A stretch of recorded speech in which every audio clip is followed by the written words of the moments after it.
चलिए बड़ी बहस की शुरुआत करेंगे, जहां एसआईआर पर सियासी रणनीति एक बार फिर तेज है। एक बार फिर एसआईआर के मुद्दे पर सत्ता पक्ष और विपक्ष आमने सामने आ गए हैं और इस दौरान जिस तरह से एसआईआर के मुद्दे पर सियासी रणनीति तेज देखने को मिल रही है, हरियाणा चुनाव आयोग ने एसआईआर प्रक्रिया की तैयारी भी तेज कर दी है और इम्प्लीमेंटेशन के ऐलान के बाद अब सत्ता पक्ष और विपक्ष अपनी अपनी तैयारियों में जुट गए हैं।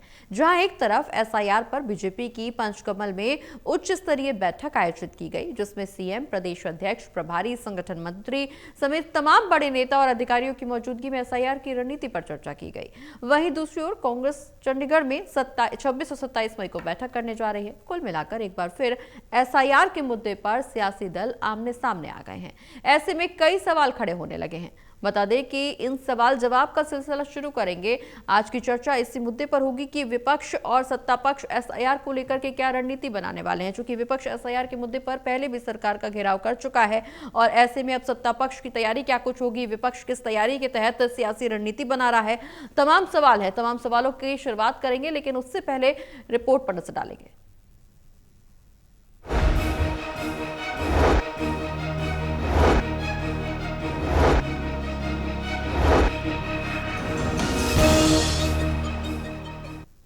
तो चुनावी गर्मी खत्म होते ही प्रदेश में अब एसआईआर पर दोनों प्रमुख सियासी दलों में सक्रियता और मीटिंगों का दौर शुरू हो चुका है। बीजेपी ने एसआईआर पर अपनी रणनीति बनाने के लिए प्रदेश के पार्टी मुख्यालय पंचकुला में बड़ी बैठक आयोजित की। बैठक में मुख्यमंत्री नायब सिंह सैनी से लेकर के तमाम नेताओं की मौजूदगी देखने को मिली। कांग्रेस भी अब एसआईआर को लेकर के चंडीगढ़ में अपनी 2 बैठकें करने जा रही है। रिपोर्ट पर नजर डाल लेते हैं।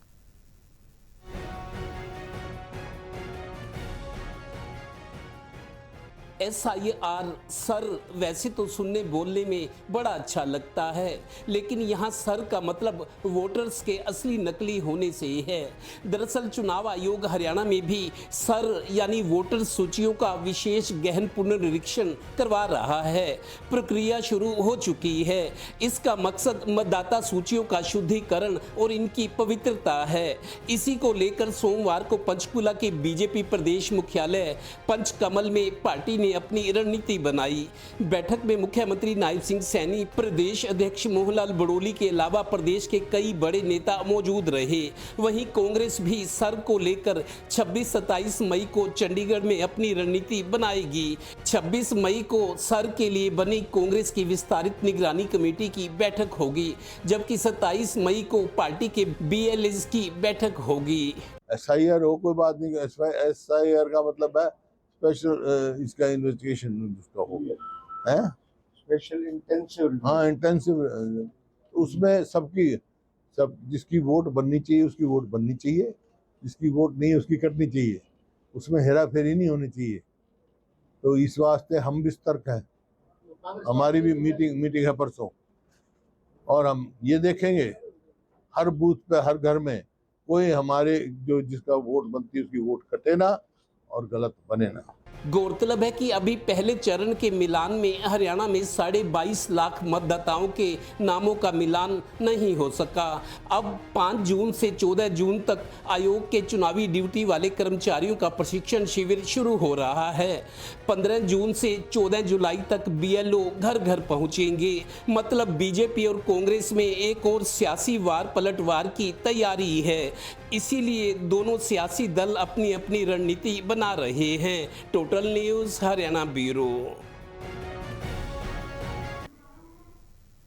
तो हरियाणा में एसआईआर प्रक्रिया की तैयारियां तेज हो गई हैं और एक बार फिर से बीजेपी और कांग्रेस आमने सामने आने की तैयारी में है। जहां बीजेपी बैठक कर आगे की रणनीति तैयार कर रही है, एसआईआर के मुद्दे पर तमाम सियासी रणनीति तैयार की जा रही है। वहीं दूसरी ओर कांग्रेस भी चंडीगढ़ में अपनी 2 बैठकें आयोजित करने जा रही है, जिसमें एसआईआर प्रक्रिया की तैयारी को लेकर के तमाम मुद्दों पर चर्चा की जाएगी, आगे की रणनीति तय की जाएगी। कुल मिलाकर के कांग्रेस और बीजेपी एक बार फिर से आमने सामने है। हरियाणा चुनाव आयोग ने के एसआईआर प्रक्रिया की तैयारी जहां तेज है, वहीं हरियाणा में सत्ता पक्ष और विपक्ष तैयारियों में जुटा हुआ है। इंप्लीमेंटेशन के ऐलान के बाद अब दोनों दलों में तैयारी देखने को मिल रही है। तैयारी इस बात की भी कि कैसे एक दूसरे का घेराव किया जाए और एसआईआर के मुद्दे पर किस तरह से रणनीति आगे बनाई जाए। हमारे साथ चर्चा करने के लिए मेहमान जुड़े हुए हैं देवेंद्र कथुरिया जी, जो कि एसोसिएट एडिटर हैं।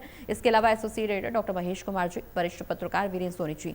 आप सभी का बहुत बहुत स्वागत है। सभी के साथ चर्चा की शुरुआत करेंगे। सबसे पहला सवाल देवेंद्र जी आपसे, एसआईआर को लेकर के पहले भी घमासान हो चुका है। हरियाणा में हमने देखा कि एसआईआर को लेकर के एसआईआर के मुद्दे पर न सिर्फ राहुल गांधी बल्कि तमाम कांग्रेस के नेता पहले भी सरकार का घेराव कर चुके हैं। लेकिन अब एसआईआर प्रक्रिया में तेजी आ रही है। चुनाव आयोग की तरफ से एसआईआर प्रक्रिया में तेजी के बाद दोनों दल अपनी अपनी तैयारियों में जुटे हुए हैं। कहा यह जा रहा है कि एक बार फिर से बीजेपी और कांग्रेस में एसआईआर के मुद्दे को लेकर के घमासान की स्थिति बन सकती है।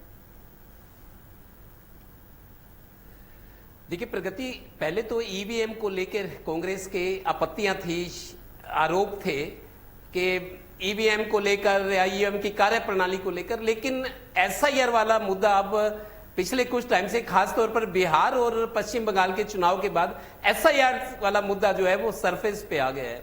अब हरियाणा में भी जिन राज्यों में एसआईआर पे काम होना है, हरियाणा में शुरू हो चुका है। जो प्राथमिक सर्वे हुआ है जो निचले लेवल का, उसमें अभी तक ये सामने आया है हरियाणा में करीब 2.25 करोड़ की आबादी है, 2 करोड़ के आसपास वोटर्स हैं। तो लेकिन 2 करोड़ वोटर्स में से 22.5 लाख का आंकड़ा है जिनके वोटों का मिलान नहीं हुआ। जैसे वोटर लिस्ट में जेबीटी की ड्यूटी प्राथमिक तौर पर लगाई गई थी, उन्होंने घर घर जाके जो लोग जान पहचान के थे उनको एक एक को बुला के पूछा कि आपके पड़ोस में, आपके परिवार में। तो ये सारा सर्वेक्षण करने के बाद 22.5 लाख का आंकड़ा है जो वोटों का मिलान नहीं हो रहा।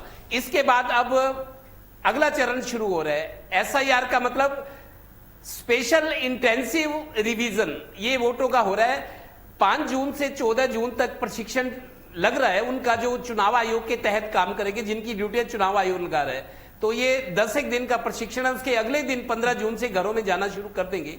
अब सवाल यह है कि 22.5 लाख वोट जो नहीं मिलान नहीं हो रहा, कोरोना काल में या उसके बाद भी जो कुछ हुआ, बहुत सारे लोग अपने जो लेबर क्लास थे या हरियाणा पंजाब में धान की खेती के लिए खेती के सीजन में आते हैं, वो लोग अपने घरों को लौट गए, कुछ कोरोना को लौट गए, वापस नहीं आए, कुछ की डेथ हो गई, उनके वोट का अपडेट नहीं हुआ, कुछ नए जुड़े हैं। तो पूरा मिलाकर मतलब 22.5 लाख जो मौजूदा वोटर लिस्ट में लोग जोड़े गए हैं, 22.5 लाख का मिलान नहीं हो रहा। अब क्या किया जाए, नए वोट भी जुड़ने हैं। तो इसी को लेकर चुनाव आयोग की कसरत शुरू हो रही है और इसी को लेकर आज बीजेपी ने एक बड़ी बैठक की है पंचकुला पंचकमल में, जिसे मुख्यमंत्री, प्रदेश अध्यक्ष, प्रदेश प्रभारी, संगठन के मंत्री थे, उसके अलावा जिला अध्यक्ष थे, विधायक थे, सांसद थे, जिला प्रभारी थे। एक बड़ी मीटिंग हुई है और बीजेपी ने अपनी रणनीति एसआईआर को लेकर तैयार की। उसके अलावा 12 साल मोदी सरकार के पूरे हो रहे हैं, चूंकि मई में चुनाव होते हैं लोकसभा, 12 साल पूरे हो रहे हैं। इसके अलावा संगठन पर आज एक बड़ी बैठक की है कांग्रेस का, जैसा भूपेंद्र हुड्डा भी बता रहे हैं, वो 2 दिन बैठक करे, कल और परसों 26-27 को। 26 को जो एक निगरानी कमेटी है एसआईआर को लेकर, कांग्रेस ने विस्तार किया निगरानी कमेटी का, उसकी मीटिंग है। और 27 को बीएलओ वो होते हैं, हम अपने दर्शकों को बता दें, बीएलओ बूथ लेवल ऑफिसर जो चुनाव आयोग के कर्मचारी होते हैं जिनकी ड्यूटी रखते हैं, बीएलए बूथ लेवल एजेंट्स जो पार्टी के होते हैं। तो बीएलए की 27 तारीख को मीटिंग हो रही है कांग्रेस की। बीजेपी की तो तैयारियां पहले से हो चुकी हैं। तो कुल मिलाकर अब चुनावी राजनीति तो खत्म हो गई है हरियाणा में, अब एसआईआर पर राजनीति होनी है, सियासत का वार पलटवार। मतलब जिस तरीके भूपेंद्र हुड्डा कह रहे हैं और जिस तरीके बीजेपी ने अपनी तैयारियां की हुई हैं, मेरे को लगता है सियासत आगे चलकर एसआईआर पर गरमाएगी। 22.5 लाख वोटर्स के नाम अगर कटते हैं या उनमें से 18-15 लाख के भी कटते हैं तो थोड़ा बहुत मेरे को पता है शोरगुल तो होगा ही, आरोप प्रत्यारोप लगेंगे। देखना शुरुआत कैसे होती है। बिल्कुल निश्चित रूप से महेश जी, चुनावी गर्मी खत्म हो गई है, लेकिन प्रदेश में मौसम की गर्मी के साथ साथ एसआईआर की तपिश भी अब देखने को मिलेगी, क्योंकि प्रमुख सियासी दलों में सक्रियता बढ़ गई है। कांग्रेस और बीजेपी में बैठकों का दौर शुरू हो गया है, जहां बीजेपी आगे की रणनीति तैयार कर रही है। वहीं दूसरी ओर बीजेपी को घेरने के लिए अब कांग्रेस भी 2 बार की बैठक करेगी, जहां जिस तरह से देवेंद्र जी ने भी जिक्र किया कि बीएलए को लेकर के भी बैठक की जाएगी। आगे की रणनीति कांग्रेस की तरफ से क्या देखने को मिलेगी, क्योंकि एसआईआर को लेकर के कांग्रेस लगातार न सिर्फ हरियाणा में बल्कि देश भर में बीजेपी को कई बार घेरती हुई नजर आ चुकी है।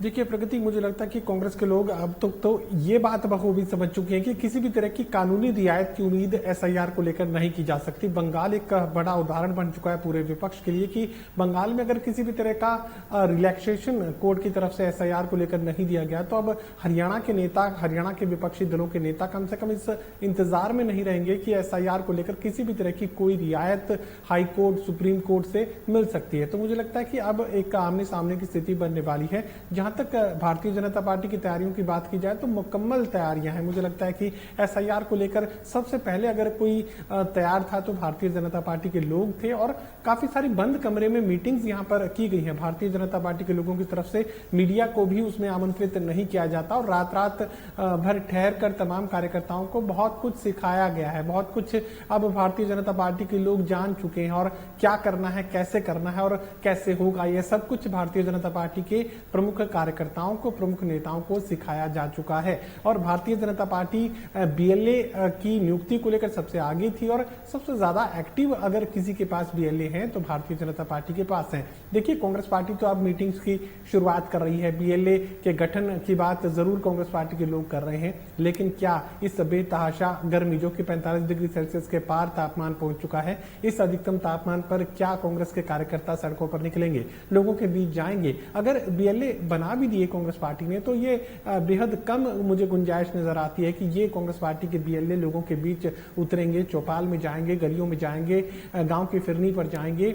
ये बहुत कम आप उम्मीद कांग्रेस पार्टी के कार्यकर्ताओं से कर सकते हैं। वजह क्या है कि भारतीय जनता पार्टी का नेता कार्यकर्ता समर्पित नजर आता है, जो काम उन्हें दिया गया बखूबी निभाने का काम करते हैं। और कांग्रेस पार्टी में नाम तो जारी कर दिए जाते हैं, एक फेहरिस्त पूरी जारी हो जाती है, लेकिन वो लोग ग्राउंड जीरो पर नहीं पहुंचते। अब एसआईआर को लेकर कांग्रेस पार्टी इन्हीं कार्यकर्ताओं के बूते कहां तक पहुंचना चाहती है, ये तो मीटिंग में खुद ये नेता तय कर लेंगे। लेकिन तैयारियों के लिहाज से मुझे लगता है कि कांग्रेस पार्टी तो अभी तैयारियों की एक तरीके से तकनीकी शुरुआत कर रही है, और भारतीय जनता पार्टी अपनी तैयारियों को मुकम्मल कर चुकी है। और ये आपको जानकर हैरानी होगी कि तमाम जो भारतीय जनता पार्टी के 90 विधानसभा क्षेत्रों में जो बीएलए नियुक्त किए गए थे, उनकी मीटिंग तक मुख्यमंत्री से महीनों पहले करा दी गई थी। मुख्यमंत्री 1-to-1 मीटिंग इन तमाम बीएलए जो नियुक्त बीजेपी की तरफ से किए गए थे उनसे कर चुके हैं, और ये मानकर चलिए कि एक पूरा रोड मैप, पूरी स्ट्रैटेजी, क्या कैसे करना है, कौन करेगा, ये सब कुछ भारतीय जनता पार्टी के लोग तय कर चुके हैं। अब मुझे लगता है कि ये अग्नि परीक्षा, बीजेपी तो इस अग्नि परीक्षा में बखूबी तप कर और बहुत अच्छे से यहाँ जो है विजयी भाव के साथ बाहर निकलेगी। और जहां तक कांग्रेस पार्टी की बात है, फिर ये कहा जाएगा कि एसआईआर की वजह से जो है परेशानियों का सामना कांग्रेस पार्टी को करना पड़ा, फिर ईवीएम पर ठीकरा फोड़ा जाएगा, फिर सरकारी मशीनरी पर ठीकरा फोड़ा जाएगा। लेकिन असलियत यह है कि अभी तक भी कांग्रेस पार्टी के नेता कार्यकर्ता एसआईआर को लेकर ना तो संजीदा है, ना ही कोई ग्राउंड पर कोई खास तैयारी अब तक कांग्रेस पार्टी की देखने को मिल रही है। देखिए चंडीगढ़ में 2 बैठक हो भी जाए तो उससे ग्राउंड जीरो पर क्या फर्क पड़ने वाला है। जब तक ग्राउंड जीरो पर कांग्रेस पार्टी का कार्यकर्ता गर्मी में तप कर उन लिस्टों का अवलोकन नहीं करेगा, कौन कौन से नाम जो है सवालों के घेरे में रखे गए हैं, काटने वालों की लिस्ट में किस किस के नाम है, वो किसका वोटर है, जब तक अपने वोटर को कांग्रेस नहीं संभालेगी तो यकीनन फिर कांग्रेस पार्टी का भविष्य अंधेरे में होगा। बिल्कुल निश्चित रूप से सोनी जी, जिस तरह से लगातार एसआईआर का मुद्दा हरियाणा में गूंजता हुआ नजर आ रहा है, कांग्रेस तो सरकार पर हमलावर है, लेकिन जिस तरह से महेश जी ने भी जिक्र किया कि एसआईआर की तैयारी को लेकर के बीजेपी न सिर्फ अभी लंबे समय से तैयारी कर रही थी, बैठकों का दौर अभी नहीं बहुत पहले से शुरू था। इसी कड़ी में जब बीजेपी के तमाम नेताओं से कांग्रेस की तैयारी को लेकर के, कांग्रेस की रणनीति को लेकर के सवाल जवाब किया गया, तो एक बार फिर से बीजेपी की तरफ से आरोप भी लगाया गया, सवाल भी उठाए गए, चुटकी भी ली गई कि पहले वो अपने अंदर एकजुटता पैदा करे। वहां पर भी एक बार फिर से एकजुटता की कमी और अंतर कलह को दर्शाया गया कि बीजेपी से लड़ने के लिए, बीजेपी से सवाल जवाब करने के लिए कांग्रेस में एकजुटता की बहुत कमी है। कहीं पे भी कांग्रेस और बीजेपी तभी सामने आ पाएगी जब कांग्रेस अपने इस आवास, अपने आसपास के लोगों को सक्रिय कर पाएगी और एकजुट कर पाएगी। देखिए कांग्रेस के अंदर कमी ये है कि कांग्रेस का जो संगठन है वो संगठन वार्ड स्तर पर नहीं है। जिस तरह भारतीय जनता पार्टी का बूथ प्रबंधन है तो कांग्रेस उस दृष्टि से काफी पिछड़ी हुई है। कांग्रेस का अभी जिला स्तर पर जिला अध्यक्ष तो बन गए, लेकिन आगे संगठन का विस्तार नहीं हुआ, कार्यकारिणी नहीं बनी, वार्ड स्तर पर नहीं हुआ, तो बूथ स्तर पर तो सोचना दूर की बात है। तो कांग्रेस की कभी ऐसी रणनीति रही नहीं है। भारतीय जनता पार्टी का शुरू से बूथ प्रबंधन रहा है वो अपने बूथ प्रबंधन के बलबूते पर ही भारतीय जनता पार्टी चुनाव जीतती रही है। तो कांग्रेस का, चाहे कांग्रेस सत्ता में थी तब भी कांग्रेस का बूथ स्तर पर, वार्ड स्तर पर संगठन नहीं था। कांग्रेस का कभी संगठन रहा ही नहीं है। तो कांग्रेस तो लहर पर चुनाव जीतती रही है और अब भी कांग्रेस का आशावाद इसी पर आधारित है कि लोगों का भारतीय जनता पार्टी से मोह भंग होगा और लोगों को कांग्रेस को चुनना मजबूरी हो जाएगी, भारतीय जनता पार्टी का विकल्प कांग्रेस बन जाएगी। तो लेकिन भारतीय जनता पार्टी का जनसंघ के समय में, जनता पार्टी के समय से जिस तरह का संगठनात्मक ढांचा रहा है, उस ढांचा आम कार्यकर्ता तक पहुंचता है। अब कांग्रेस के कार्यकर्ता किस स्तर तक जनता से संपर्क बना पाते हैं, ये एक बड़ी चुनौती है। और देखिए, भारतीय जनता पार्टी का चाहे प्रधानमंत्री से लेकर एक सामान्य कार्यकर्ता तक बूथ प्रबंधन है। बूथ प्रबंधन के बलबूते पर भारतीय जनता पार्टी चुनाव जीतती रही है। और देखिए, एक उनका ऐप भी बना हुआ है। भारतीय जनता पार्टी की ऐप पर जो कार्यकर्ता है बूथ प्रमुख तक, वो अपनी गतिविधियों को जो है वहां पर डालता है, ताकि कोई भी उसकी गतिविधियां देख सकता है।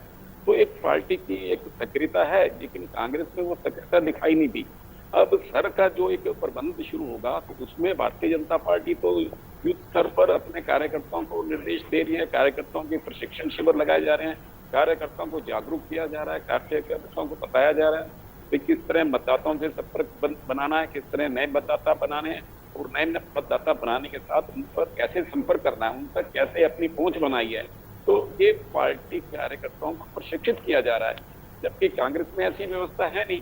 तो कांग्रेस में अभी सब कुछ कागजी स्तर पर है। कांग्रेस के नेता कई लाख दावा करें, लेकिन कांग्रेस के कार्यकर्ता की आम जनता तक पहुंच नहीं है। कांग्रेस के नेता भी जो है अपने ड्राइंग रूमों तक सीमित है, या वो भीड़ को संबोधित करते हैं। तो कार्यकर्ताओं का एक संगठन होता है, जो एक प्रशिक्षण होता है, वो उस मामले में कांग्रेस अभी बहुत पीछे है।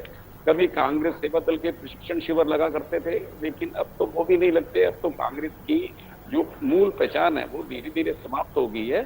और भारतीय जनता पार्टी का जो इस तरह विश्व में सबसे बड़ा एक संगठन है, उसकी आम कार्यकर्ता तक कोई भी संदेश है वो मिनटों में पहुंच जाता है, जबकि कांग्रेस के पास ऐसी व्यवस्था है नहीं।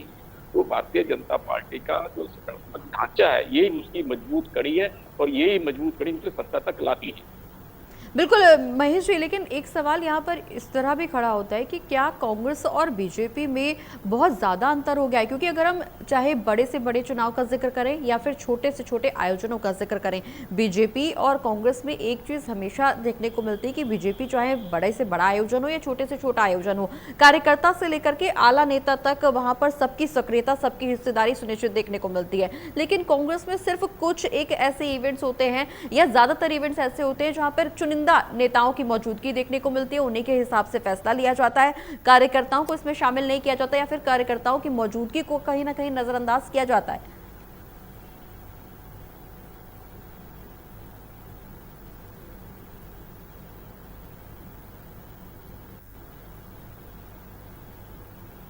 महेश जी, आवाज मिल पा रही है आपको?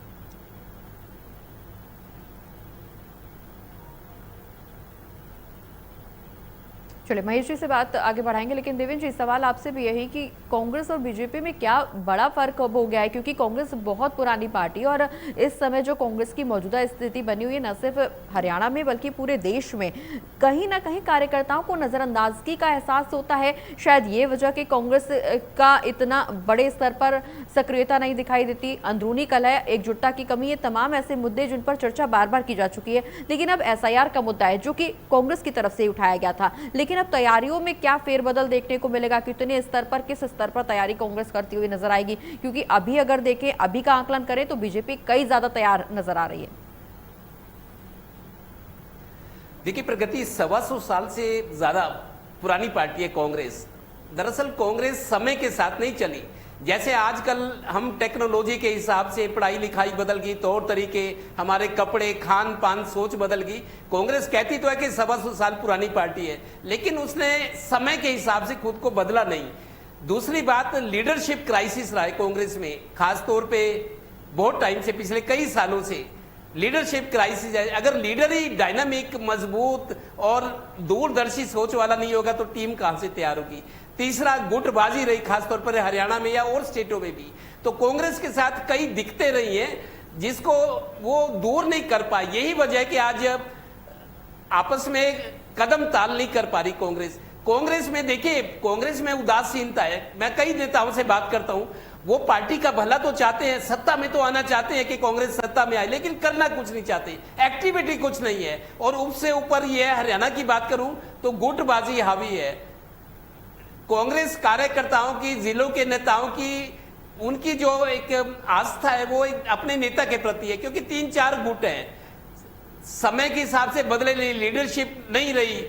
तो ये वजह यही है कि अब कांग्रेस के लोग, मेरी कई लोगों से बात होती है, कांग्रेस के लोगों के मन में ये है, वो कह भी देते हैं कि पार्टी की जो स्थिति है, पार्टी इस पर इंतजार करिए इस बात का कि जो रिएक्शंस वाला वोट है, जो बीजेपी से नाराज होगा, बीजेपी से खुंदक निकालेगा कि हाँ बीजेपी को सबक सिखाना है, उस वोट के सहारे, उस अवसर के सहारे कांग्रेस के नेता बैठे हैं। कांग्रेस के नेता मानते हैं कि ऊपर से कोई दिशा निर्देश नहीं है, समर्पण नहीं है, ठीक है, उदासीनता है, पार्टी का भला चाहते हैं लेकिन एक्टिविटी कोई नहीं है। ये कांग्रेस का दुर्भाग्य है। यही वजह है कि वो चाहते हैं कि बीजेपी के प्रति जो मोह भंग होगा, बीजेपी से नाराजगी होगी, जैसे आजकल पिछले कुछ दिनों से हो रहा है, कुछ हालात ऐसे बने हैं, उनको लगता है कि लोग कांग्रेस को गले तब लगाएंगे जब किसी को सबक सिखाना चाहेंगे, जब रिएक्शंस नजर आएगी, जब उदासीनता नजर आएगी, कि जब ये होगा मन में भाव कि हमने मजा चखाना है, ठीक है। तो ये कांग्रेस वाले अवसर के इंतजार में बैठे कि ऐसे हालात हों। अपना उनके हाथ में ऐसा कुछ नहीं है जिसके भरोसे वो कहें कि हम सत्ता में आ सकते हैं, कांग्रेस अब छलांग लगा सकती है।